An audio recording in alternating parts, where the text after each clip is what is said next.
Olá, queridos seminaristas, queridos alunos da disciplina de Teologia do Novo Testamento. Pastor Jardano passando aqui para a gente dar continuidade na nossa disciplina. Hoje, com a aula 2. Espero que a aula 1 tenha clareado seus pensamentos, tenha também levantado muitos questionamentos e muitas perguntas. E espero que você tenha lido o material que foi indicado para a primeira aula, revise, resolva o questionário e vamos embora hoje para a aula 2, que tem mais conteúdo. Vamos seguir em frente? Então, na aula 1, a gente tratou sobre a teologia dos evangelhos sinóticos. Enfatizou aquilo que é mais comum entre eles, notou em alguns momentos algumas ênfases particulares de certos evangelhos. E hoje nós vamos tratar da teologia lucana, particularmente. Por que a teologia lucana? Porque quando nós comparamos os evangelhos sinóticos, nós percebemos certas ênfases da teologia de Lucas que são continuados no livro de Atos dos Apóstolos. Então, esse é um diferencial. Enquanto Mateus e Marcos escreveram apenas esses evangelhos, enquanto Mateus e Marcos são evangelhos que têm um autor de um livro único dentro do cânon, Lucas, o escritor do terceiro evangelho, tem também uma continuação do livro de Atos dos Apóstolos. Então, existe uma teologia comum aí e, por isso, a teologia lucana, ela recebe, digamos assim, um privilégio. Ela tem um privilégio que o evangelho de Mateus e o evangelho de Marcos não tem. Então, isso nos permite perceber muita coisa interessante dentro da teologia lucana. É isso que a gente vai falar agora. Vamos seguir em frente? Então, a gente falou na aula passada que a teologia lucana tem uma ênfase no Espírito Santo, que o Espírito Santo aparece de maneira particular no Evangelho de Lucas. Lucas, ele utiliza o Evangelho de Marcos como estrutura, mas ele acrescenta, além daquilo que ele modifica dentro da sequência dos fatos, ele acrescenta uma ênfase clara à presença do Espírito Santo. Então, atualmente, essa é uma das ênfases mais lembradas da teologia lucana, a ênfase no Espírito Santo. Embora lembremos naturalmente do evento do Espírito em Pentecostes, o Espírito Santo aparece desde o primeiro capítulo desse evangelho, envolvido intensamente no nascimento de Jesus, não só na concepção, como aparece também em Mateus, mas também vindo sobre várias pessoas. O Espírito Santo vem sobre João Batista, sobre Maria, sobre Isabel, sobre Zacarias, sobre Simeão, sobre Ana, num tipo de pré-Pentecostes. Então existe uma ação do Espírito Santo pré-pentecostal, digamos assim. Assim como o momento que Cristo vem a esse mundo é precedido por uma efusão do Espírito Santo sobre várias pessoas, quando Cristo ascende aos céus, ele derrama mais uma efusão do Espírito Santo. Então, a ideia do Espírito Santo está no começo do Evangelho de Lucas, está no começo também do livro de Atos dos Apóstolos, Lucas e Atos tendo o mesmo autor. Então, depois isso se repete no Pentecostes, essa ênfase, e ao longo do livro de Atos, no qual o Espírito continuamente unge, guia e capacita os discípulos para a missão. Nesse evangelho, no evangelho de Lucas, Jesus se diz ungido pelo Espírito para a sua missão. É assim que Cristo inicia a sua missão, se dizendo ungido pelo Espírito Santo numa sinagoga. Como um grande profeta que ressuscita mortos, como fizeram Elias e Eliseu. Jesus é o que envia a promessa do Espírito Santo. Por isso, o livro de Atos registra a continuidade da atividade profética entre os discípulos de Jesus. Isso nos leva naturalmente à ênfase no Espírito, leva naturalmente à ênfase em milagres. Lucas registra os milagres de maneira muito enfática. A ênfase no Espírito se manifesta como ênfase em milagres, primeiramente os realizados por Jesus. Claro, os evangelhos sinóticos, Mateus e Marcos, também registram milagres, e muitos milagres, nós podemos dizer, mas na obra lucana existe uma continuidade através da qual o Espírito leva esses milagres a serem realizados também nas mãos dos discípulos no período posterior.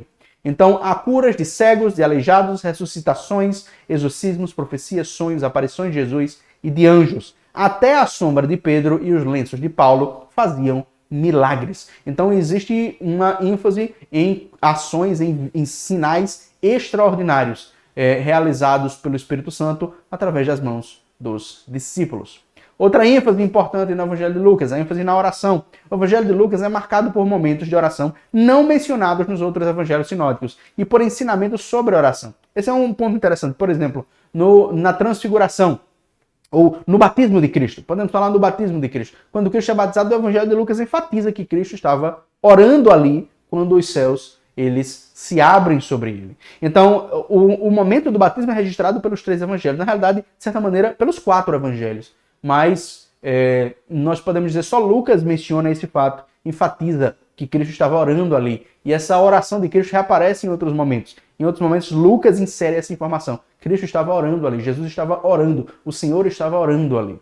Então, 3 parábolas não presentes nos outros evangelhos, 3 parábolas que não estão em Mateus e não estão em Marcos, mas estão em Lucas, lidam com o tema da oração. O amigo importuno, a mulher insistente e o fariseu e o publicano.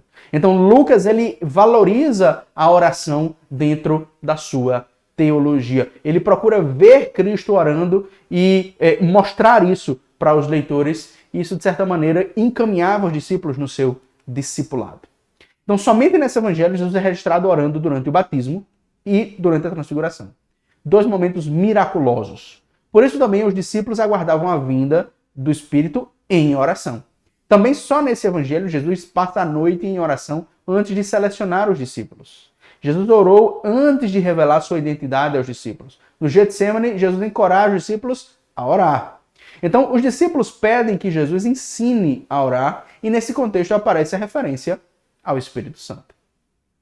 Outra ênfase importante é a ênfase cristológica na humanidade. Enquanto o Evangelho de João tem uma cristologia conhecidamente elevada, a literatura lucana, em vários momentos, enfatiza a humanidade de Jesus. Jesus é retratado como um homem escolhido, exaltado por Deus, fazendo o bem e curando os oprimidos do diabo.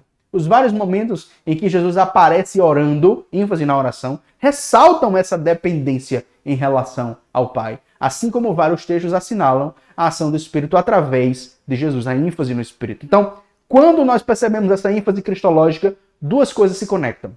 O Espírito Santo, a ênfase no Espírito na pessoa de Cristo, e a ênfase na oração. Porque a oração expressa justamente essa dependência de Jesus em relação ao Pai.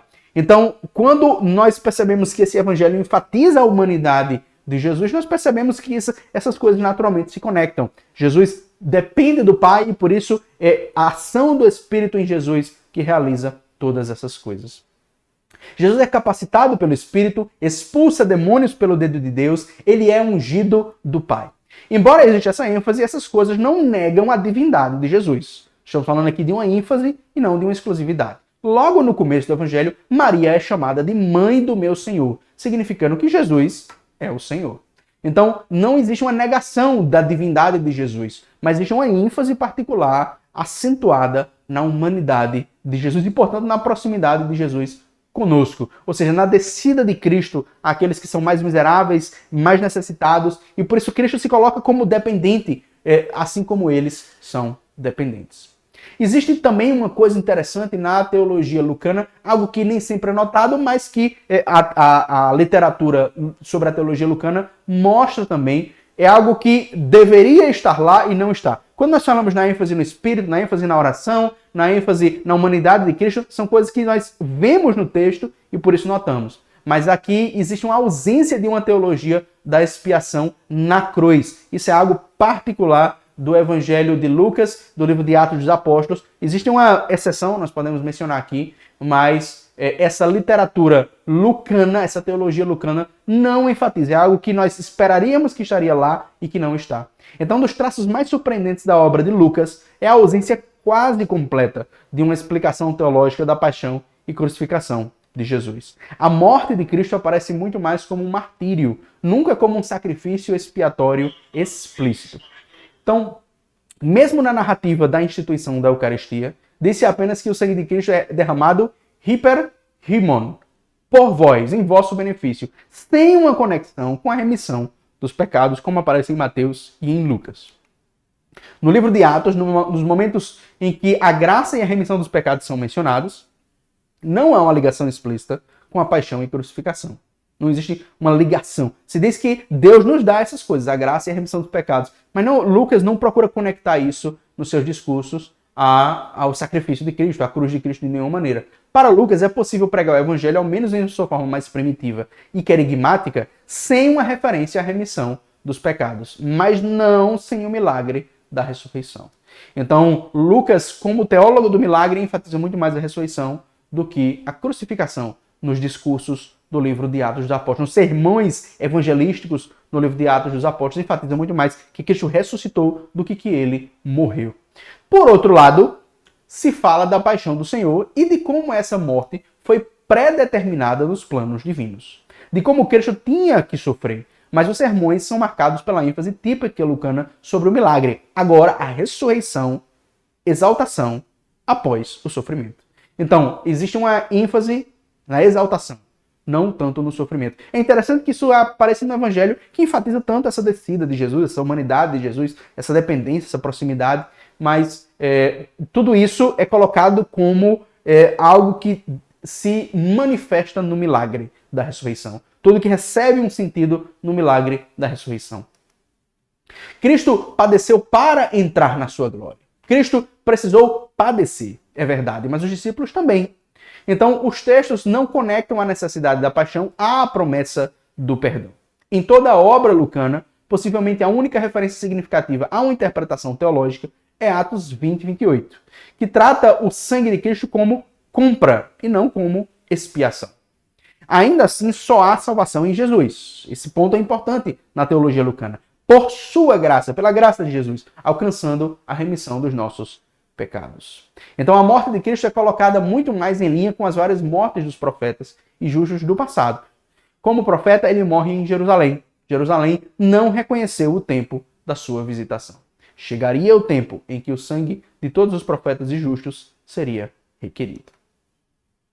Existe uma ênfase, como já dissemos aqui, nos perdidos e nos esquecidos.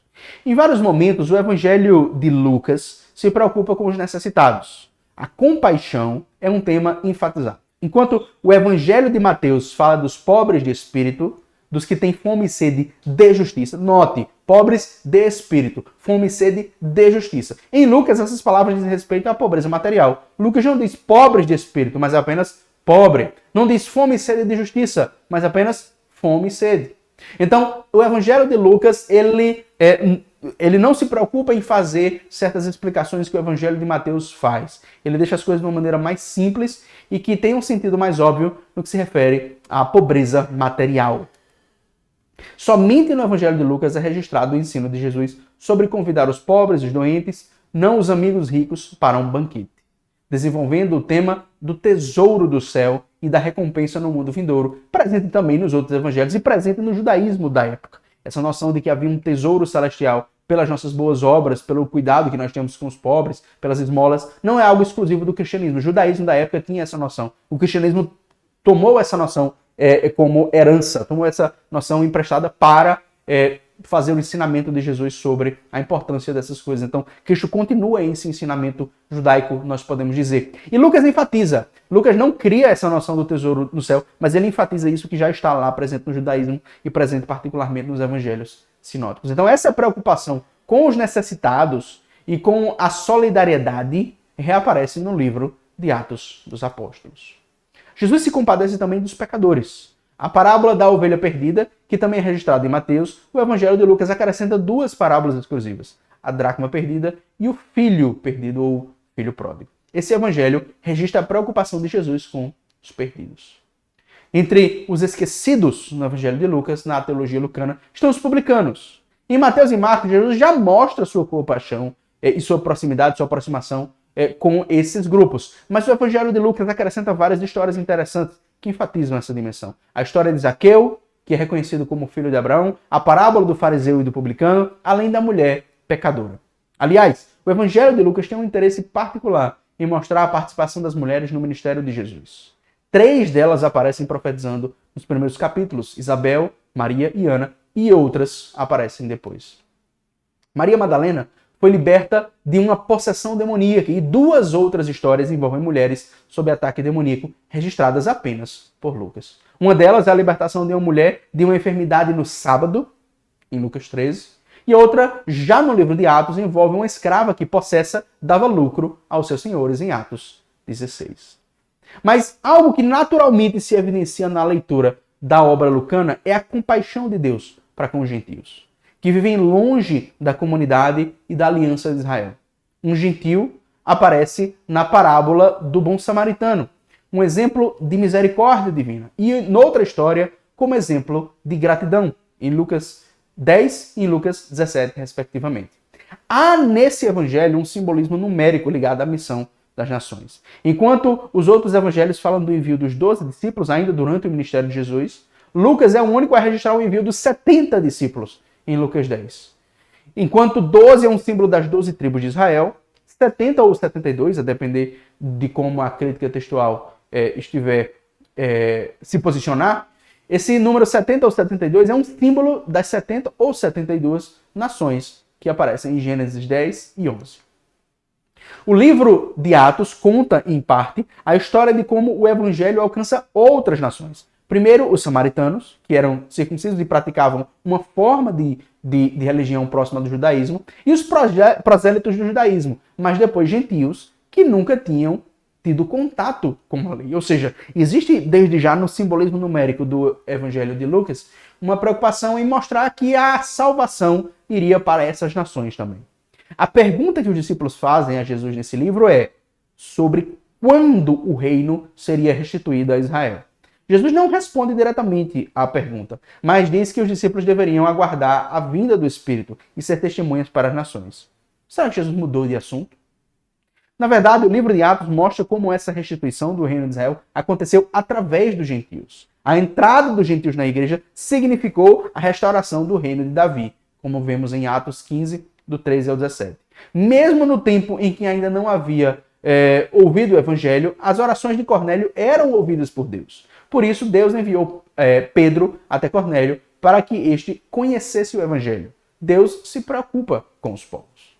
Essa preocupação com os gentios não é uma rejeição da herança judaica. Jesus é o rei do trono de Davi, no Evangelho de Lucas, em Lucas 1, 32. Lucas reafirma de várias maneiras que Jesus é o Messias davídico. E assim, o Evangelho de Lucas e a teologia lucana nos apresentam uma teologia que está em continuidade com os evangelhos sinóticos, mas que tem suas ênfases próprias. Espero que você tenha gostado dessa aula. Não deixe de ler o material para a aula de hoje. Que Deus te abençoe. Em nome do Pai, do Filho e do Espírito Santo.